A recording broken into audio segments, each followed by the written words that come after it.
கிறிஸ்துவின் நாமத்தில் உங்கள் யாவரையும் வாழ்த்துகிறேன், வரவேற்கிறேன். God bless you all. Hallelujah. இந்த நாளிலும் மகத்துவமான தேவனுடைய செய்திக்கு நாம் கடந்து போவோம். சில வாரங்களாக எபிரேயர் 11ஆம் அதிகாரத்தை நாம் ஆய்வு செய்து கொண்டிருக்கிறோம். விசுவாசமானது நம்பப்படுகிறவைகளின் உறுதியும் காணப்படாதவைகளின் நிச்சயமுமாய் இருக்கிறது. அதனாலே நம்முடைய முன்னோர்கள் நற்சாட்சி பெற்றார்கள்.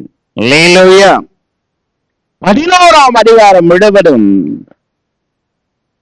நல் முன்னோர்களின் நற்சாட்சி இடம்பெற்றிருக்கிறது. அதிலே முதலாவதானவன் ஆபேல். ஆபேல் விசுவாசத்தினாலே தேவனுக்கு உகந்த மேன்மையான பலியை செலுத்தினான்.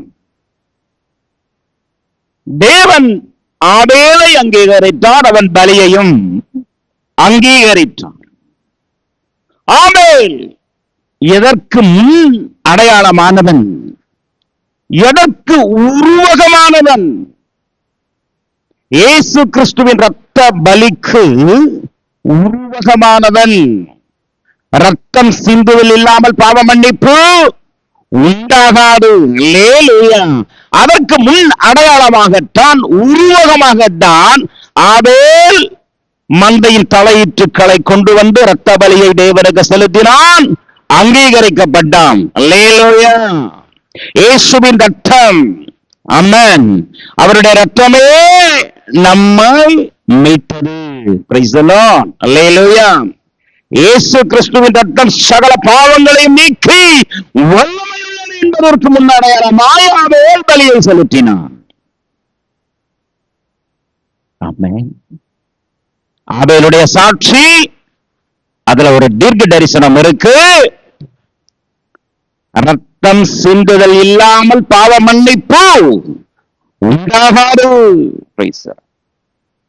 இரண்டாவது ஏனோக். ஆமென்.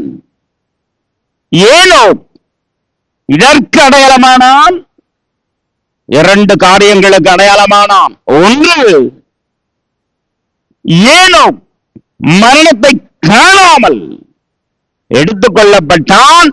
தேவன் அவனை எடுத்துக்கொண்டபடியினால் அவன் காணப்படாமற் போனான். இது எதற்கு உருவகமாகிறது என்று பார்த்தால், நாமும் கூட சபை, இயேசுவின் ரத்தத்தால் மீட்கப்பட்ட சபை, பரிசுத்தவான்கள் ஒரு நாள் மரணத்தை காணாமல் இயேசுவின் காலம் நடிக்கும் பொழுது, ஒரு நொடி பொழுதில், ஒரு இமை பொழுதில் மறுரூபமாகி எடுத்துக் கொள்ளப்படுவார்கள் என்பதற்கு முன்னோடியான ஒரு அடையாளம். இரண்டாவது செய்தி, ஏனோக்குடைய செய்தி எதற்கு அடையாளம் என்று கேட்டால், ஆயிரம் ஆயிரம் பரிசுத்தவான்களோடு தேவன் வருகிறான். பாவிகள் பேசின கடின வார்த்தையின் நிமித்தமும், அல்லேலூயா, கண்டிக்க தண்டிக்க ஆயிரம் ஆயிரமான பரிசுத்தவான்களோடு வருகிறார் என்று முன்னறிவித்தான். ஒரு முன்னறிவிப்பு, ஒரு எச்சரிக்கை, ஒரு எச்சரிப்பு. அல்லேலூயா. அது இயேசுவின் இரண்டாம் வருகை. இன்னொரு விஷயம் நான் உங்களுக்கு ஆணித்தரப்படுத்தி இருந்தேன். இரண்டாம் வருகை என்று நாம் சொல்கிறோமே, அந்த இரண்டாம் வருகை இரண்டு கட்டங்களை கொண்டது. இரண்டாம் வருகை இரண்டு கட்டங்களை கொண்டது. ஒன்று ரகசிய வருகை, இன்னொன்று பகிரங்க வருகை. ஏன் ரகசிய வருகை என்று நாம் சொல்லுகிறோம்? அதற்கான வசனங்களோடு கூட நாம் தியானித்தோம். அல்லேலூயா. யோவான் 12ஆம் அதிகாரத்தில் ஆமென், பிதாவே மகிமைப்படுத்தும் என்று இயேசு ஜெபிக்க, மகிமைப்படுத்தினேன் இன்னமும் மகிமைப்படுத்துவேன் என்ற சத்தம் வானத்திலிருந்து உண்டானது. அங்கே நின்று கொண்டிருந்து கேட்டுக் கொண்டிருந்தவர்கள் சிலர் என்ன சொன்னாங்க? இது தேவதூதன் அவரோடு கூட பேசினான். இடி முழக்கம் உண்டாயிற்று. ஆனா இயேசுவுக்கு மட்டும்தான் பிதாவானவர் சொன்ன வார்த்தை விளங்கினது. இது போல இயேசுவின் ரகசிய வருகை என்று சொல்லும் பொழுது, எக்காலம் நினைக்கும் பொழுது எல்லாம் கேட்க மாட்டாங்க. கிறிஸ்துவுக்குள் இருக்கிறவங்க மட்டும்தான் என்ன பண்ணுவாங்க? பழைய ரேடியோ, நான் சின்ன பையனா இருக்கும் பொழுது ரேடியோவை யூஸ் பண்ணிருக்கேன். ரேடியோவில் ஒளிபரப்புற செய்திகளோ பாடல்களோ எதுவாயினும் யார் இருக்கிறவங்க மட்டும்தான் கேட்க முடியும். ரேடியோ யார் வீட்டுல இருக்கோ, யாருகிட்ட ரேடியோ இருக்கோ அவங்க மட்டும்தான் என்ன பண்ண முடியும்? வானொலி நிலையம் ஒளிபரப்புகிற செய்திகளை பாடல்களை கேட்க முடியும். ரேடியோ இல்லாதவங்க கேட்க முடியும். அதுபோல இயேசுவின் ரத்தத்தால் மீட்கப்பட்ட ஜனங்கள், அபிஷேகம் பெற்ற ஜனங்கள், பரிசுத்தமாய் உலகத்துக்கு ஒத்த வேஷம் தெரியாமல் சாட்சியாக வேத வசனத்தை கொண்டு அளந்து பார்த்து தங்களை தேவனுக்கு முன்னாக நிறுத்தி ஆமென் தங்களை சுத்திகரித்துக் கொண்டு அவளோடு காத்திருக்கிற ஜனங்கள் மட்டும்தான் இயேசுவின் வருகையில் எக்கால சத்தத்தை கேட்பார்கள். அல்லேலூயா. இயேசுவின் ரகசிய வருகையில் எல்லோரும் எடுத்துக் கொள்ளப்படுவார்களா? அதற்கு வேத வசனம் சொல்லுகிறது, ஒருவன் எடுத்துக் கொள்ளப்படுவான், ஒருத்தி கைவிடப்படுவான். கைவிடப்பட்டவர்கள் அந்த கிறிஸ்துவின் ஆட்சிக்கு உட்படுவார்கள். 266 தரிக்காமல் இரத்த சாட்சியாய் கைவிடப்பட்டவர்கள் மரித்தால் 3.5 ஆண்டுகளுக்கு பிறகு 7ஆம் அதிகாரமும் வெளிப்படுத்தல் 15ஆம் அதிகாரமும் மகா உபத்திரவத்தின் மைய பகுதிகள், அவைகளை குறித்து பின்பு நாம் பார்க்கலாம். இப்ப நான் அதை சும்மா ஜஸ்ட் தொட்டு விட்டு போகிறேன். அல்லேலூயா. இன்றைக்கு நாம் பார்க்க போகிறது யாரை குறித்து? எபிரேயர் 11ஆம் அதிகாரம் 7ஆம் வசனம். எபிரேயர் 11:7. விசுவாசத்தினாலே நோவா தற்காலத்திலே காணாதவைகளை குறித்து தேவ எச்சரிப்பு பெற்று தேவனுடைய எச்சரிப்பை பெற்று பயபக்தி உள்ளவனாகி தன் குடும்பத்தை ரட்சிப்பதற்கு பேழையை உண்டு பண்ணினான். அதனாலே அவன் உலகம் ஆக்கினைக்குள்ளானது என்று தீர்த்து விசுவாசத்தினால் உண்டாகும் நீதிக்கு சுதந்திரவாளியானான். அல்லேலூயா. அல்லேலூயா சொல்லுங்களேன். அல்லேலூயா. நோவா தற்காலத்தில் காணாதவைகளை குறித்து தேவ எச்சரிப்பை பெற்று அவன் காலத்தில் காணாதவைகள் என்ன? மழை கண்டதில்லை, புயலை கண்டதில்லை,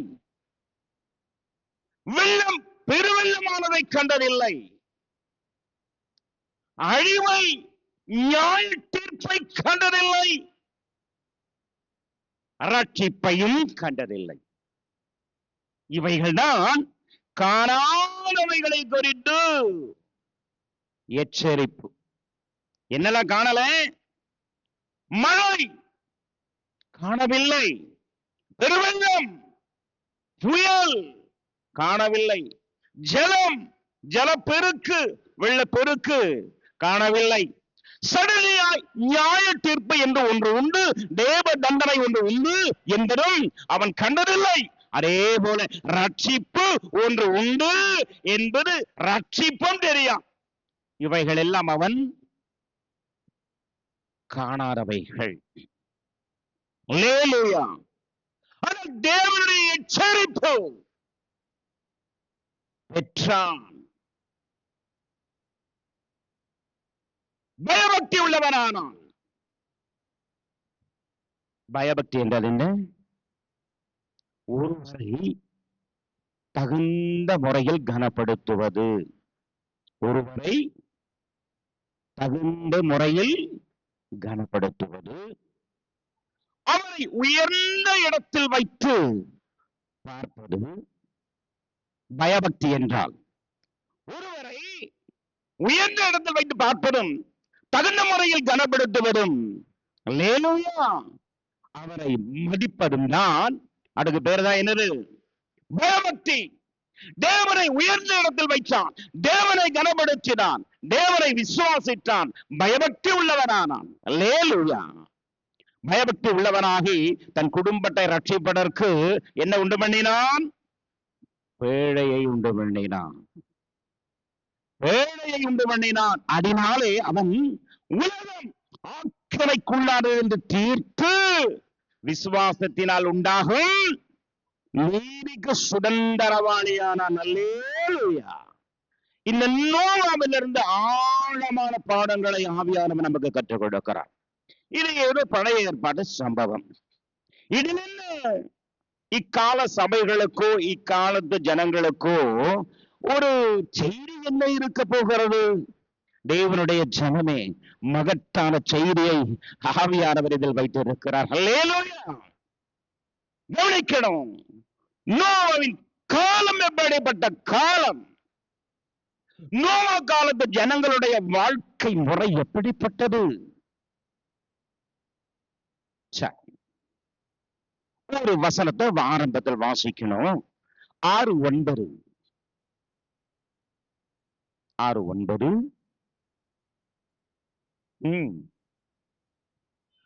நோவாவின் வம்ச வரலாறு. நோவாவின் வம்ச வரலாறு. நோவா தன் காலத்தில் இருந்தவர்களுக்குள்ளே நீதிமானும், நோவாவின் காலத்தில் இருந்தவர்களுக்குள்ளே நீதிமான் உத்தமனுமாயிருந்தான். ஆமென். உத்தமனுமாயிருந்தான். நோவா தன் காலத்தில் இருந்த ஜனங்களுக்குள்ளே உத்தமனும் நீதிமானுமாயிருந்தான்.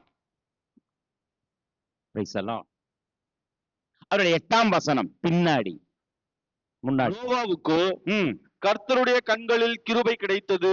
நோவா கர்த்தரின் கண்களில் கிருபை கிடைத்தது. தேவஜனமே, நோவா கிருபையை சம்பாதிக்கவில்லை.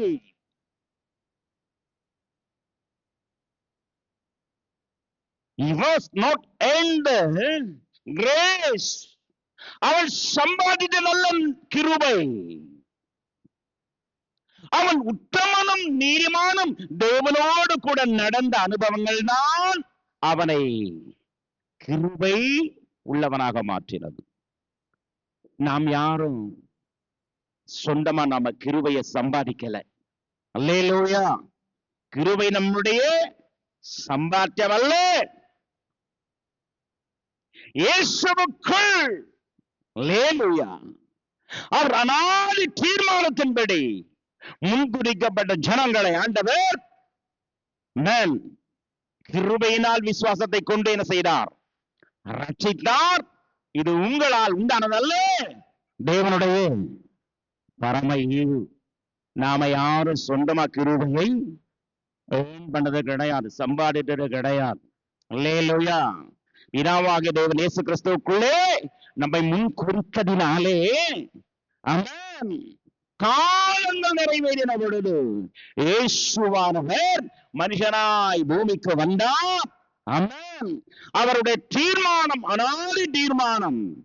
தேவன் மனதில் இருந்தது ஆதி முதற்கொண்டு ரட்சிக்கப்பட்ட ஒரு சபை, ரட்சிக்கப்பட்ட ஜனங்கள் தேவனுடைய மனதில் இருந்தார்கள்.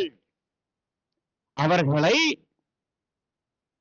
எபேசியர் 2 அதிகாரம் 8, 9, 10 வசனங்களை வாசிப்போம்.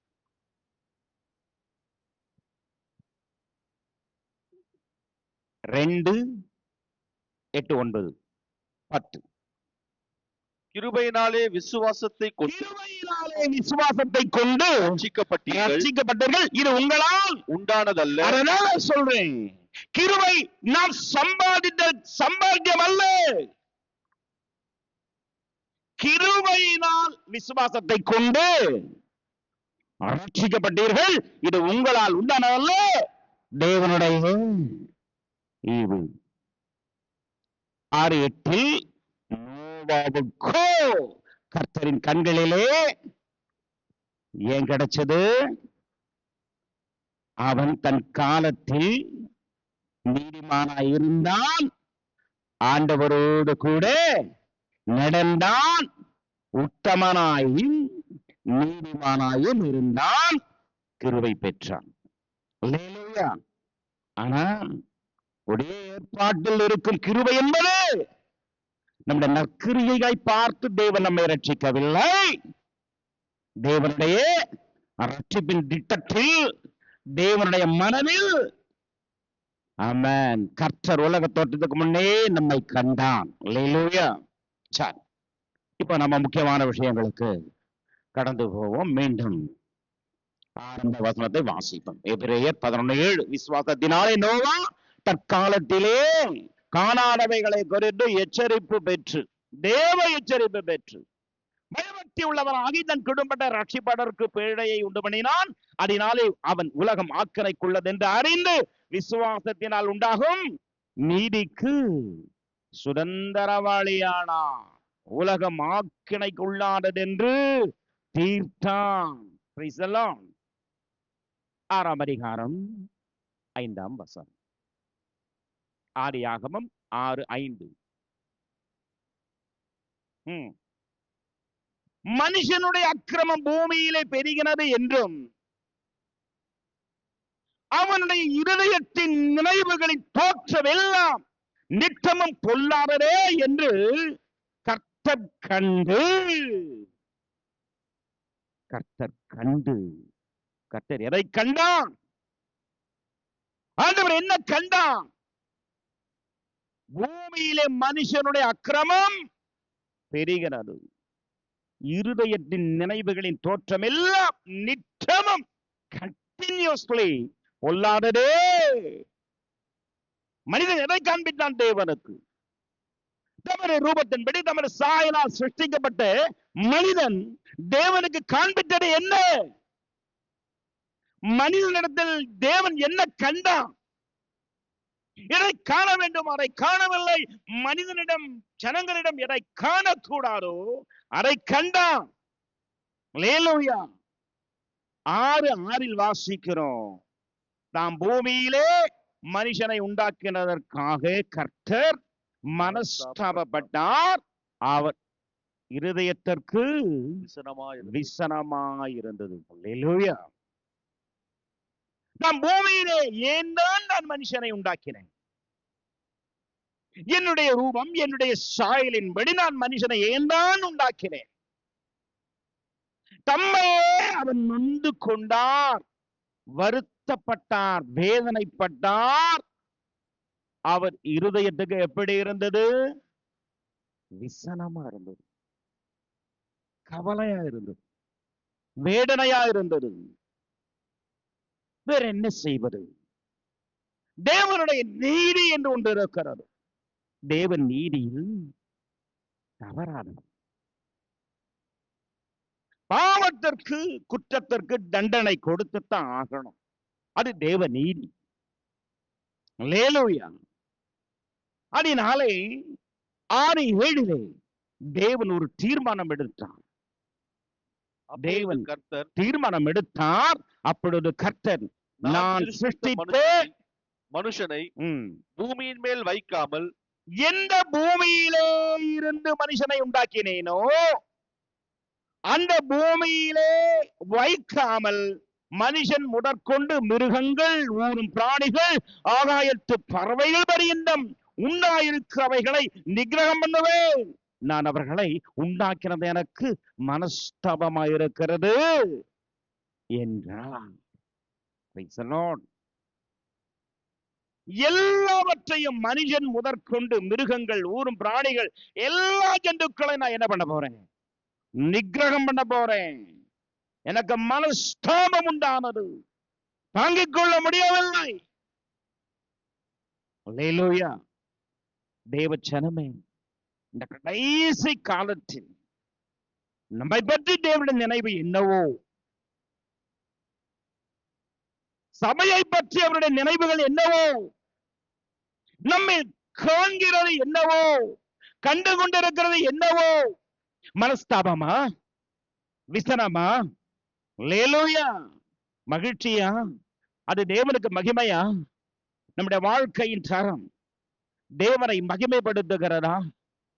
நம் சொற்கள், நம்முடைய பார்வை, நம் நடக்கை, நம்முடைய செயல்கள், இவைகள் எல்லாவற்றிலேயும் தேவன் மகிமைப்படுகிறாரா? சந்தோஷப்படுகிறாரா? நம் நிலை என்ன? அந்த ஜனங்களோடு நம்மை இன்று ஒப்பிட்டு பார்ப்போம். தேவனே, நோவா காலத்து ஜனங்களை பற்றி நீங்க சொன்னீங்க, மனுஷனை உண்டாக்கினது எனக்கு மனஸ்தாபமா இருக்கிறது, நினைவுகளின் தோற்றம் எல்லாம் என்னதான் பொல்லாததே என்று கண்டீங்க. என்னில், எங்களில் நீ என்ன காண்கிறீர்கள்? தேவனை கேட்க வேண்டாம், நமக்கே தெரியும் தேவன் நம்மில் என்ன கண்டு கொண்டிருக்கிறார். 6:11 பூமியானது தேவனுக்கு முன்பாக சீர்கெட்டதாயிருந்தது, பூமி கொடுமையினால் நிறைந்திருந்தது. பூமியானது தேவனுக்கு முன்பாக எப்படி இருந்ததுங்க? சீர்கெட்டதா இருந்தது, பூமி கொடுமையினால் நிறைந்திருந்தது. தேவன் பூமியை பார்த்தான். 6:12. ஆமென். இதோ அது சீர்கெட்டதா இருந்தது, மாம்சமான யாவரும் பூமியின் மேல் தங்களை கெடுத்துக் கொண்டிருந்தார்கள். 6:8 நோவாவுக்கோ கர்த்தருடைய கண்களிலே என்ன கிடைத்தது? கிருபை கிடைத்தது, அதனால் அவன் வரலாறு படைத்தான். அல்லேலூயா. நோவாவின் வம்ச வரலாறு. அப்ப அவன் வம்சத்துக்கு என்ன இருந்தது? ஒரு வரலாறு இருந்ததுங்க. அல்லேலூயா, அல்லேலூயா. அவனுக்கு ஒரு வரலாறு, கிருபையினால் வரலாறு பெற்றான். ஆனால் கிருபையை அவன் சுயமாய் சம்பாதித்தது கிடையாது. தேவனோடு கூட நடந்தான், நீதிமானாய் இருந்தான், தன் ஜனங்களுக்குள்ள உத்தமனாய் இருந்தான். அதற்கான பரிசு தான் அவனுக்கு என்ன? கிருபை. அல்லேலூயா. முக்கியமான விஷயங்களுக்கு அவன் உணர்ந்தான், இந்த உலகம் ஆக்கணைக்கு உள்ளானது, தண்டனைக்கு தப்பித்துக் கொள்ளவே முடியாது மனுஷனால். தேவன் மனஸ்தாபப்பட்டான், தேவன் விசனப்பட்டான். தேவன் தீர்மானித்து விட்டான், மனுஷனை இனி நான் பூமியிலே வைக்கவே மாட்டேன். ஆனால் நோவாவுக்கோ ஆண்டவரின் கண்களிலே கிருபை கிடைத்ததினால் தேவன் அவனுக்கு ஒரு காரியத்தை கட்டளையிடுகிறான். 6:14 நீ பேழைக்கு ஒரு ஜன்னலை உண்டு பண்ணி பேர் மரத்தால் 6:14 நீ கோப்பேர் மரத்தால் உனக்கு ஒரு பேழை உண்டாக்கு, உனக்கு ஒரு பேழையை என்ன பண்ணு? உண்டாக்கு. அந்த பேழையிலே அறைகளை உண்டு பண்ணி, அந்த பேழையில நீங்க என்ன பண்ணணும்? அறைகளை உண்டு பண்ணணும். அதை உள்ளும் புறம்புமாக கீழ் பூசி, உள்ளும் புறம்பமா கீழ் பூசணும். கவனிக்கணும். நீ பேர் மரத்தால் ஒரு பேழையை என்ன பண்ணணும்? உண்டு பண்ணணும். பேர் மரம் நித்தியமானதோ, உறுதியானதோ, ஏதோ ஒரு சிறப்பு அம்சம் இருக்கிறது. அது நித்தியமானதா இருக்கலாம், அல்லேலூயா. அது திடமுள்ளதா இருக்கலாம். இந்த பேர் மரம் உறுதி, அதனுடைய தன்மை, நீடித்த உழைப்பு, இது இயேசு கிறிஸ்துவின் மானிட இயல்புக்கு ஒப்பாய் சொல்லலாம். அல்லேலூயா. பைபிள்ல இன்னொரு மரம் இருக்கு, இயேசு சரீரத்திற்கு அடையாளமா. அது என்ன மரம்? தித்தீன் மரம். அல்லேலூயா. மரம் கிறிஸ்துவனுடைய மானிட இயல்பை காண்பிக்கிறது. அல்லேலூயா. இங்கே பேர் மறந்தால் உனக்கு ஒரு பேழையை உண்டாக்கு, அந்த பேழையிலே அறைகளை என்ன பண்ண? ஒழுங்கு. பேழையிலே அறைகளை உண்டு பண்ணு. தெய்வீக கிரமம், தெய்வீக ஒழுங்கு மட்டுமல்ல. நம் ஆண்டவராக இயேசு 14:2 சொன்னார், யோவான், என் பிதாவின் வீட்டில் அநேக வாசஸ்தலங்கள் இருக்கிறது, அப்படி இல்லாதிருந்தால் நான் உங்களுக்கு என்ன பண்ணியிருப்பேன் சொல்லி. அப்படி இல்லாதிருந்தால் நான் உங்களுக்கு சொல்லி இருப்பேன். யோவான் 10:9 நானே யாரு? வாசல். வாசல்.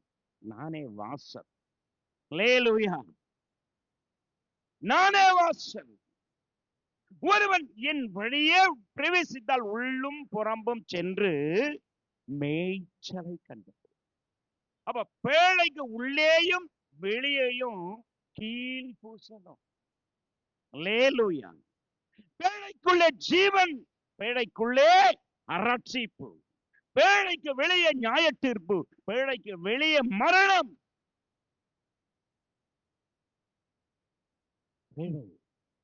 கிறிஸ்துவின் ரட்சிப்புக்கு அடையாளமாக. அல்லேலூயா. பேழைக்கு உள்ளே ஜீவன், பேழைக்கு வெளியே மரணம், பேழைக்கு உள்ளே சமாதானம், பேழைக்கு வெளியே தத்தளிப்பு, தவிப்பு, தண்டனை, மரண ஓலங்கள், கூக்குரல். அல்லேலூயா. ஒன்று பேர் மறுத்தால் உனக்கு ஒரு பேழையை என்ன பண்ணு? உண்டாக்கு. அல்லேலூயா. இந்த பேழை நம் ஆண்டவராக இயேசு கிறிஸ்துவின் ரட்சிப்புக்கு ஒப்பானது. பேழைக்குள்ளே. அல்லேலூயா. நாமெல்லாம் யாருக்குள்ள இருக்கோம்? நாமெல்லாம் யாருக்குள்ள இருக்கோம்? நாமெல்லாம் யாருக்குள்ள இருக்கோம்? கிறிஸ்துவுக்குள். அல்லேலூயா. கிறிஸ்துவுக்குள்ள இருக்கும், ஜீவனுக்குள்ளே இருக்கும், சமாதானத்துக்குள்ளே இருக்கும், நித்திய ராஜ்யத்துக்குள்ளே இருக்கும், நித்திய ஜீவனுக்குள்ளே இருக்கும். உள்ளே கிறிஸ்துவுக்குள்ளே ஆறுதல், சமாதானம், தேறுதல், ஜீவன், நித்திய ஜீவன். அல்லேலூயா. புறம்பே வெளியே தண்டனை, தீர்ப்பு, மரணம், கூக்குரல். எங்கும் கூக்குரல், எங்கும் கூக்குரல். நீர் உயர உயர உயர பேழை உயர்ந்து கொண்டே வந்தது. அல்லேலூயா. பேழை உயர்ந்து கொண்டே வந்தது போல தேவ ஜனமே, நம்முடைய ரட்சிப்பு நாளுக்கு நாள் அது உயர்ந்து கொண்டே வரணும். உங்கள் ரட்சிப்பு நிறைவேற நீங்க என்ன பண்ணுங்க? பிரயாசப்படுங்கள். அல்லேலூயா. 6:15 நீ அதை பண்ண வேண்டிய விதம் என்னவென்றால், ஆமென், பேழையின் நீளம் 300 முழமும். இங்கே கவனிக்கணும், இந்த மெஷர்ஸ் எல்லாம் கூட ஆவிக்குரிய அர்த்தமும் தன்மையும் கொண்டது என்று நாம் அறிந்து கொள்ளலாம். நீ பேர் மறந்தால் உனக்கு ஒரு பேழையை உண்டாக்கு, அந்த பேழையிலே அறைகளை உண்டு பண்ணி அதை உள்ளும் புறம்புமாய் கீழ்பூசு. 6:15 நீ அதை பண்ண வேண்டிய விதமாவது, விதம், பேழையினுடைய நீளம் 300 முழம், அதன் அகலம் 50 முழம், அதன் உயரம் 30 முழம். 300 நீளம், 50 அகலம், 30 உயரம். இந்த தெய்வீக எண்ணில் இருக்கிற தெய்வீக ஆவிக்குரிய அர்த்தம் என்ன? 300 தேவனுடைய முழுமையான வல்லமை, முழுமையான ரட்சிப்பு. 300 தேவனுடைய முழுமையான வல்லமை, முழுமையான ரட்சிப்பு. அல்லேலூயா. கவனிக்கணும், இந்த 300 என்று நாம் படிச்சா, கிடியோனோடு கூட யுத்தத்தில், போர்க்களத்தில் எத்தனை பேர் இருந்தாங்க? 32,000 பேர் இருந்தாங்க. எத்தனை பேர் இருந்தாங்க? 32,000 people. 32,000 ஜனங்கள் இருந்தாங்க. ஆண்டவர் சொன்னார், ஜனங்கள் அதிகம். பயமும் திகிலும் உள்ளவன் எவனோ அவன் ஓடி போகட்டும் என்று சொன்னப்போ எத்தனை பேர் போனாங்க? 22,000 பேர்கள் என்ன பண்ணிட்டானுங்க? அல்லேலூயா. ஆண்டவர் சொன்னார் இன்னும் ஜனங்கள் அதிகம். ஜனங்கள் நினைக்க கூடாது, ஜனப்பெருக்கத்தினாலேதான் ஆண்டவருக்கு இந்த வெற்றி கிடியோனுக்கு கிடைத்தது என்று சொன்ன அது தேவ நாமத்திற்கு இடம். அல்லேலூயா. தேவன் எண்ணிக்கையில் அல்ல. தேவ ஜனமே, நாம் பெருமை கொள்வதோ மேன்மை பாராட்டுவதோ எண்ணிக்கையில் அல்ல. அல்லேலூயா. ஆவியின் ஒருமைப்பாட்டு. அல்லேலூயா. ஜனப்பெருக்கத்தில் அல்ல, ஆள் பெருக்கத்தில் அல்ல, ஆவியின் ஒருமைப்பாட்டில் கிரியை செய்கிற தேவன். ஆண்டவர் சொன்னார் இதுவும் அதிகம்பா, இதுவும் அதிகம். இப்போ உன் கூட இருக்க வேண்டியவங்க யார் என்று நான் இப்ப பரீட்சித்து காட்டுகிறேன். பயமும் திகில உள்ளவன் ஓடி போகட்டும்னா எத்தனை பேர் போயிட்டான்? எத்தனை பேர் போயிட்டான்? 22,000 பேர் போயிட்டான். இன்னும் எத்தனை பேர் இருக்காங்க? 10,000 பேர் இருக்கு. இதுவும் அதிகம், இதுவும் அதிகம். நான் இப்ப அவர்களை பரீட்சித்து காட்டுவேன். உன் கூட எவன் இருக்கணும்னு நான் தீர்மானப்பட்டவன். அல்லேலூயா. அவங்களை எங்க கொண்டு போனார் ஆண்டவர்? எங்க கொண்டு போனா? தண்ணீருக்கு கொண்டு போனார். அல்லேலூயா. அங்கே பரீட்சித்தான். எப்படி பரீட்சித்தான்? ஜனங்கள் தண்ணீர் எப்படி அள்ளி குடிச்சாங்க? 9,700 பேர் குடிக்கிறதற்கு முழங்கால் ஊன்றி தங்கள் கைகளால் அள்ளி குடிச்சாங்க. இவங்களை தனியா நிறுத்த சொன்ன. எத்தனை பேர்? 9,700 people separated. இவங்களை தனியா நிறுத்து. 300 பேர் என்ன பண்ணாங்க? நாய் நக்கி குடிக்கிற பிரகாரமா தண்ணியை என்ன பண்ணாங்க? நக்கி குடிச்சாங்க. இவர்களை தனியா நிறுத்தி ரொம்ப நாகரிகமா, ரொம்ப ஜென்டிலா, ரொம்ப ஸ்டைலா, ரொம்ப ஃபேன்சியா. அல்லேலூயா. எப்படி குடிச்சாங்க? குடிக்கிறதற்கு முழங்கால் ஊன்றி கைகளால் அள்ளி குடிச்சாங்க. 300 பேர் எப்படி குடிச்சாங்க? ஒரு நாய் நக்கி குடிக்கிற பிரகாரமாய் தண்ணீரை என்ன பண்ணாங்க? நக்கி குடிச்சாங்க. கட்ட சொன்ன இவர்களை அல்லேலூயா. வாசிங்க நியாயாதிபதிகள் 7:7.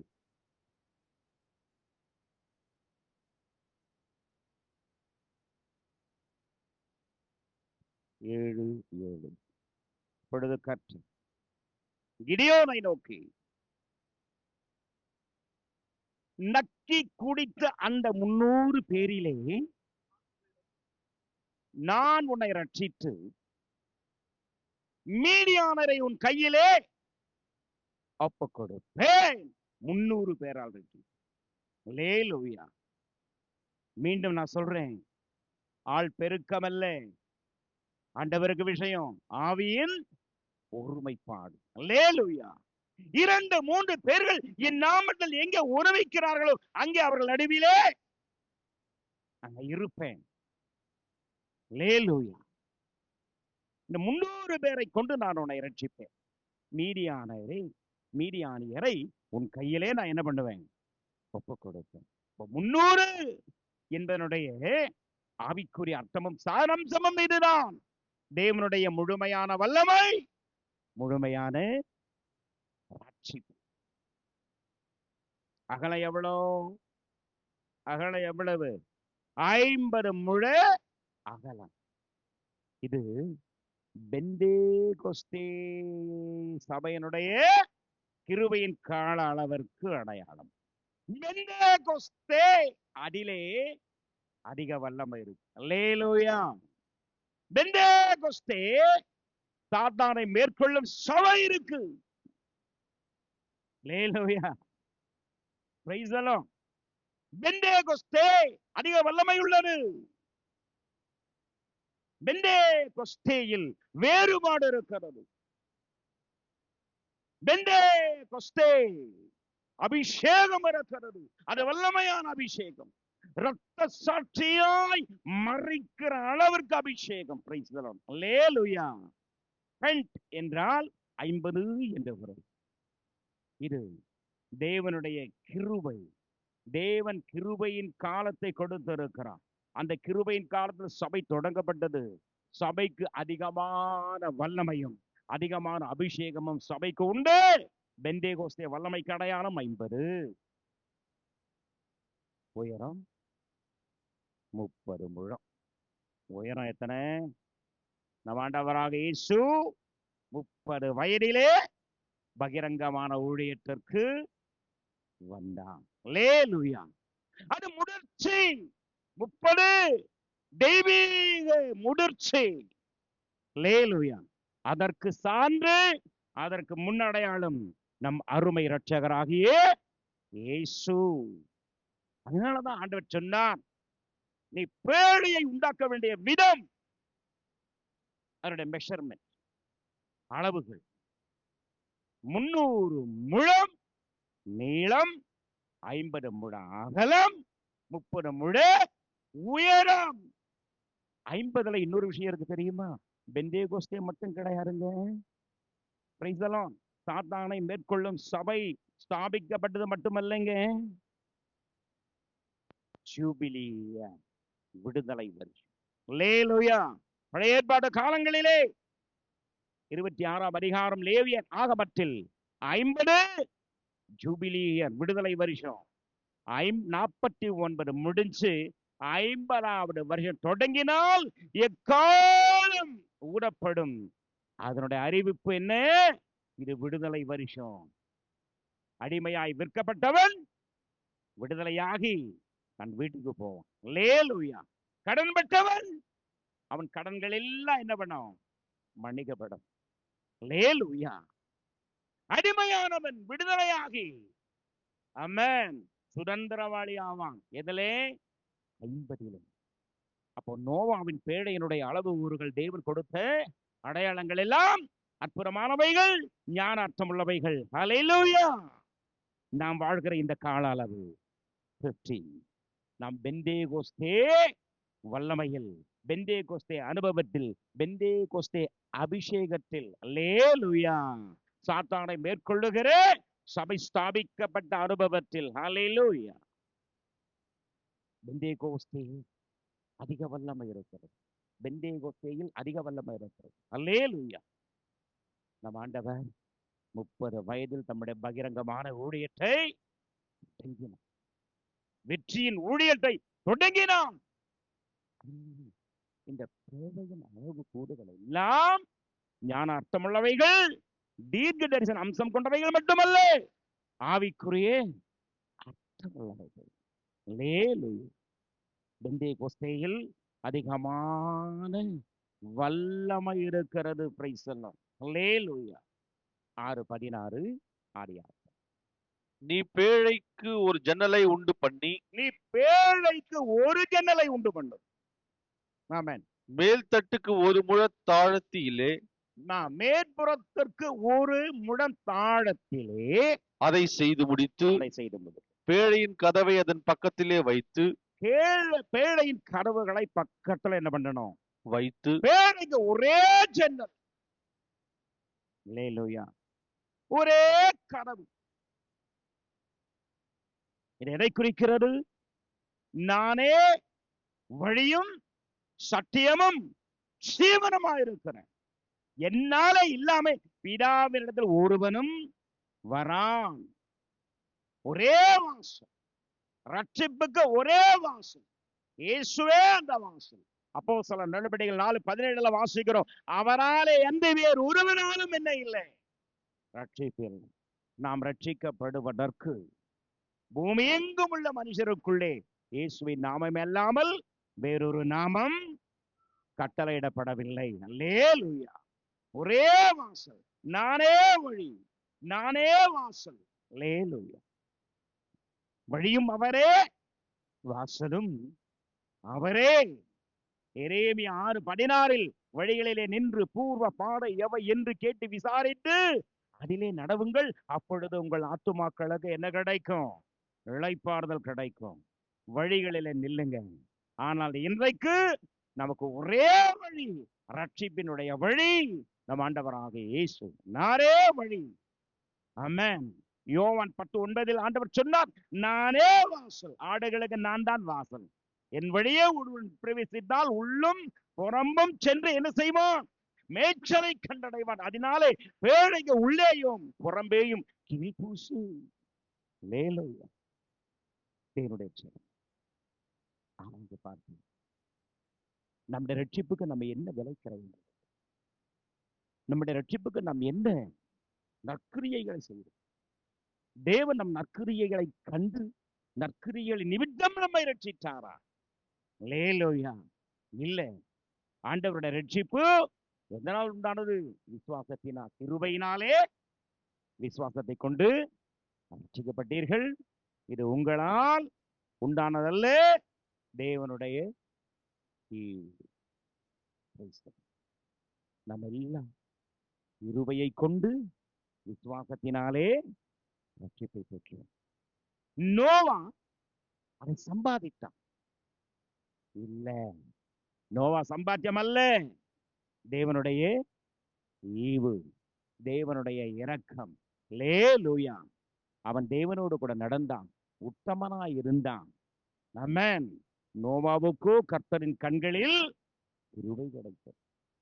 கண்களை மூடுவோம். அந்த கிருபை இயேசுவினால் நமக்கும் கிடைத்தது.